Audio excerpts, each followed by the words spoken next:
मांगत तुलसीदास कर जोरे, बसहु राम सिय मानस मोरे।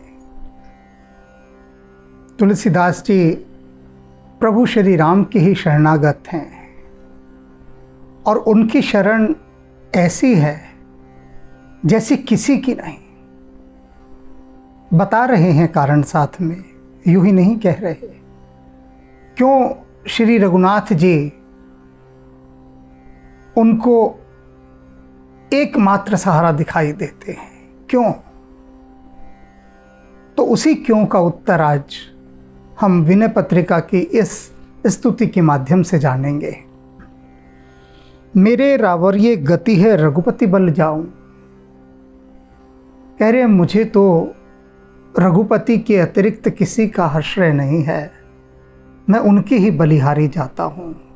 मुझे अपनी और कहीं कोई गति दिखाई नहीं देती, कहीं भी गति नहीं है मेरी। बस उनके शरणागत हो जाना ही मेरी गति है, वही एकमात्र मेरा आश्रय है। निलज नीच निर्धन निर्गुण कहाँ। अपनी विशेषता बता रहे हैं तुलसीदास जी। अब वह विशेषता बता रहे हैं जो हम कभी अपने लिए नहीं बताएंगे, कभी नहीं बताएंगे। कोई दूसरा बता देगा तो बहुत बुरा मान जाएंगे। क्या बता रहे हैं तुलसीदास जी अपनी विशेषता? कि मैं निर्लज्ज हूं, मैं कोई लज्जा नहीं मुझ में। फिर नीच, अधम हूं, पापी हूं, नीच हूं। निर्धन, गरीब हूं, कोई गरीब को अपने पास नहीं आने देता। निर्लज्ज से सब दूर रहते हैं, सब दूर भगाते हैं निर्लज्ज को। और नीच को तो पास भी नहीं बैठने देते। निर्गुण, और कहते हैं कोई गुण नहीं है मुझ में। ये सारे के सारे अपनी विशेषताएं तुलसीदास जी बता रहे हैं। कहते हैं ऐसा कोई व्यक्ति जो नीच भी होगा, निर्लज्ज भी होगा, गरीब भी होगा और कोई गुण नहीं होगा उसके अंदर, दोष ही दोष होंगे, ऐसे व्यक्ति को भला कौन मालिक स्वीकार करेगा? कौन स्वीकार करेगा? कोई भी नहीं। किसी भी जगह आप नौकरी के लिए जाते हैं, इंटरव्यू होता है, तो उसमें क्या लिखते हैं?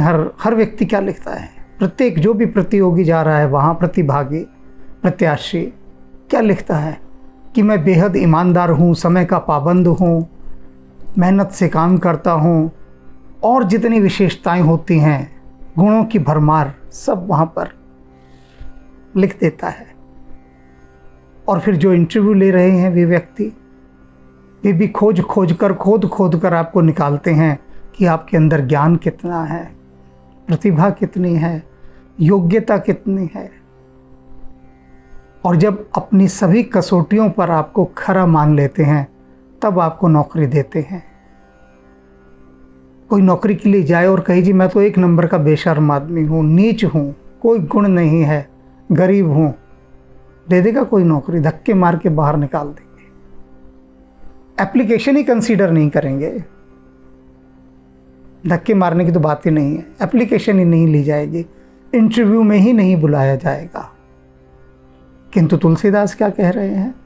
वे कह रहे हैं मेरे इन सभी अवगुणों के रहते हुए जग दूसरो ठाकुर न ठाऊं, और कोई दूसरा भगवान और कोई दूसरा ठिकाना मुझे शरण नहीं देगा केवल श्री राम के अतिरिक्त।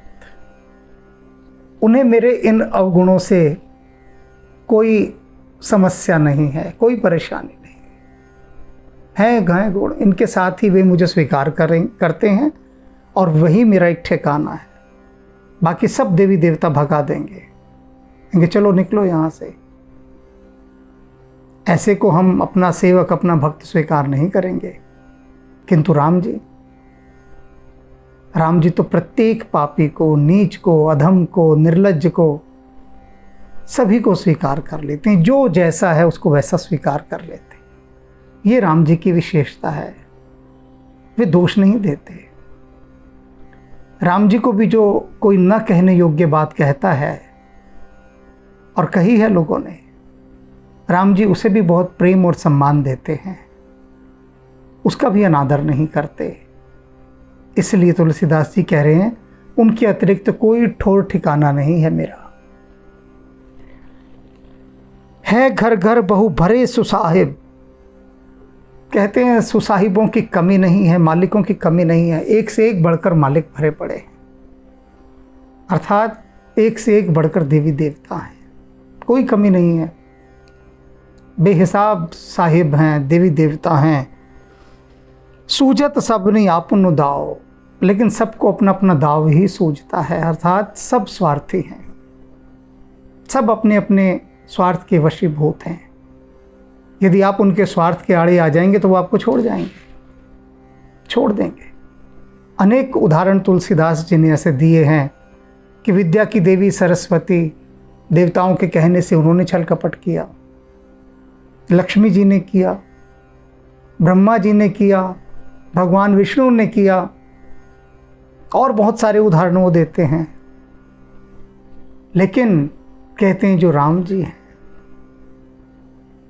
उनकी बात अलग है। वो जो ऐसे सुसाहिब हैं, ऐसे सच्चे साहिब हैं कि जिनको कोई किसी से कोई स्वार्थ नहीं और जिन पर किसी का कोई दबाव नहीं। कोई अगर आकर ये कह देगा कि राम जी ये तुलसीदास तो इतना नीच पतित निर्लज्ज है, आपने इसको अपनी शरण में क्यों ले लिया, आपकी तो शोभा ही खराब हो जाएगी, सारा स्टेटस खराब हो जाएगा, इसको निकालिए बाहर यहाँ से। तो तुलसीदास जी कहते हैं कि राम जी किसी का दबाव नहीं मानते। कोई जो अपने आप को राम से भी अधिक शक्तिशाली समझता हो, वह भी आकर यदि राम से कहेगा तो राम जी उसका भी दबाव नहीं मानेंगे। अर्थात राम किसी स्वार्थ के वशीभूत नहीं होते, किसी भी न किसी का दबाव मानते हैं।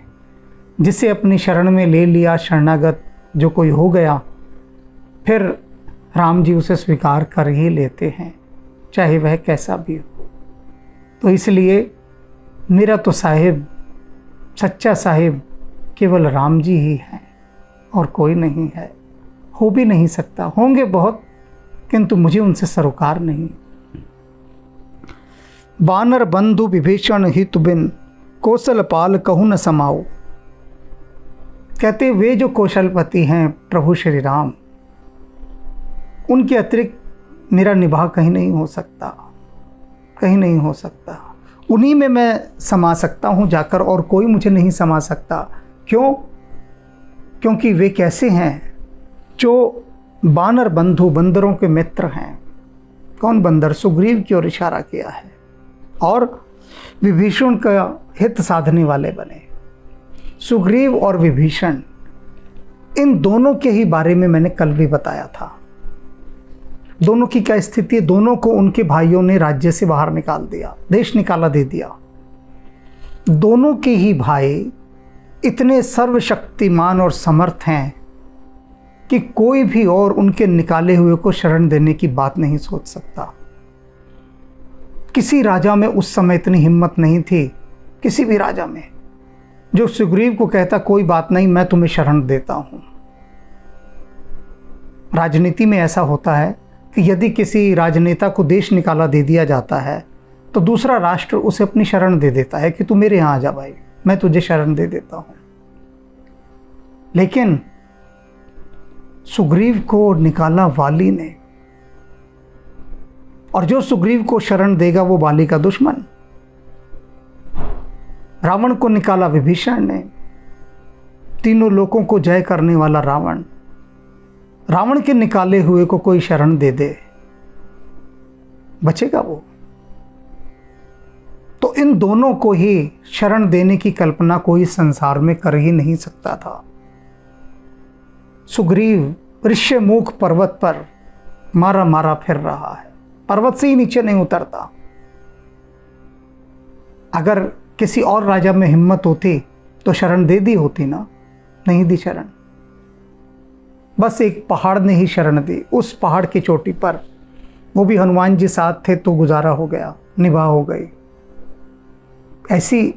ऐसी जिसकी दुर्गति हो गई, उसका सहारा कौन बने? हे मेरे प्रभु राम, आप ही तो बने। विभीषण, यदि आप विभीषण को स्वीकार नहीं करते तो उसने तो सागर में डूबकर ही मर जाना था, अन्यथा पूरे त्रिलोक में कोई भी विभीषण को आश्रय देने वाला नहीं था।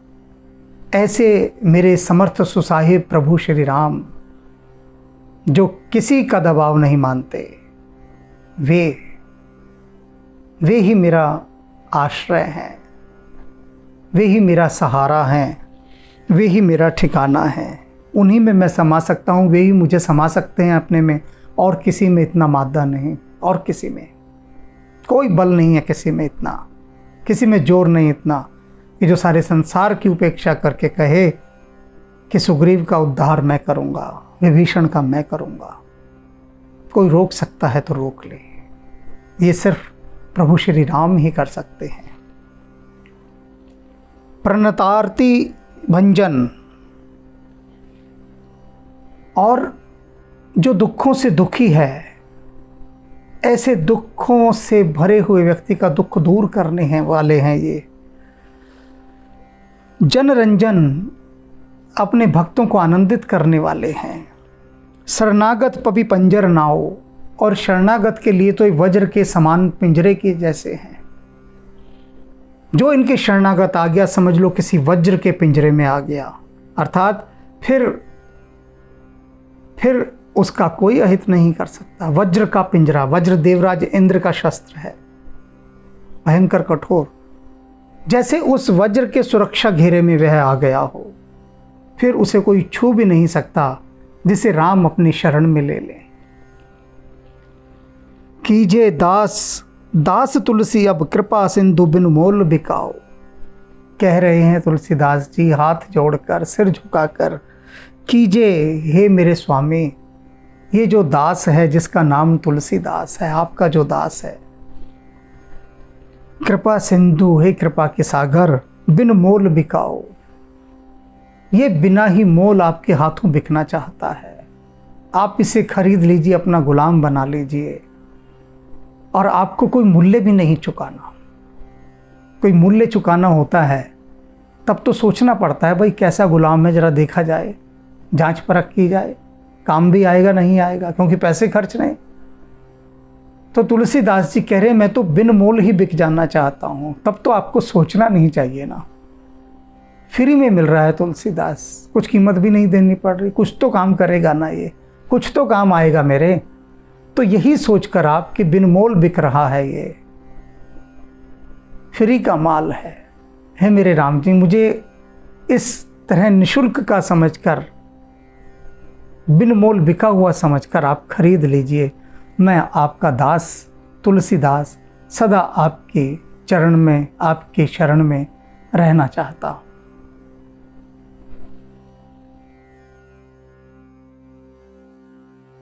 सतबार नमन गुरुदेव, सौ बार नमन गुरुदेव,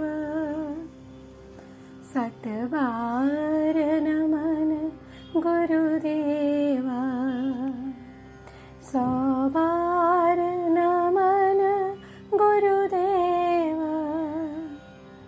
गुरुदेव गुरुदेव गुरुदेव गुरुदेव गुरुदेव गुरुदेव गुरुदेव गुरुदेव, सौ बार नमन गुरुदेवा, सतबार नमन गुरुदेव, गुरुदेव गुरुदेव गुरुदेव गुरुदेव गुरुदेव गुरुदेव गुरुदेव, सतबार नमन